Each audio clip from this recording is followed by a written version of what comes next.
రీసెంట్గా ఓ ఇంటర్వ్యూలో బండ్ల గణేష్ మాట్లాడుతూ ఒక డైరెక్టర్తో పనిచేశాను. పని చేసినంతసేపు ఏడుపు వచ్చేదని, ఎందుకు పని చేశానా అని అనిపించిందని, నైట్ అయితే మందు తాగుతూ డ్రగ్స్ తీసుకుంటూ ఉంటాడని, వాడొక ఎదవని, అలాంటి వాడికి భగవంతుడు కూడా లైఫ్ ఇవ్వకూడదని కోరుకున్నాడట. గొప్ప పేరు ఉంది, వాడంటేనే అసహ్యం అంటూ ఆ డైరెక్టర్పై చాలా ఆవేశంతో ఆగ్రహంతో మాట్లాడాడు బండ్ల గణేష్. అయితే ఆ డైరెక్టర్ పొట్టకొట్టడం ఎందుకని పేరు చెప్పలేదు బండ్ల గణేష్. అయితే బండ్ల గణేష్ అన్న డైరెక్టర్ ఎవరా అని ఆరా తీస్తే ముగ్గురి టాప్ డైరెక్టర్స్ పేర్లు చెబుతున్నారు. వాళ్లలో బాద్షా డైరెక్టర్ శ్రీను వైట్ల, పూరి జగన్నాథ్, కృష్ణవంశీ ఉన్నారు.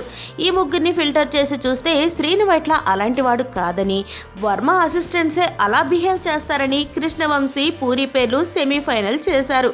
అందులోంచి ఫిల్టర్ చేస్తే బండ్ల గణేష్ చెప్పిన దాని ప్రకారం ఆ డైరెక్టర్కి ఓ రేంజ్లో పేరుంది కాబట్టి పూరియే అని ఫైనల్ చేశారు నెటిజన్లు. ఎందుకంటే పూరీనే ఎక్కువగా మందు తాగుతాడని, డ్రగ్స్ కూడా బాగా తీసుకుంటాడని అంటున్నారు. పూరి జగన్నాథ్తో బండ్ల గణేష్ ఇద్దరమ్మాయిలతో టెంపర్ సినిమాలు నిర్మించిన విషయం తెలిసిందే.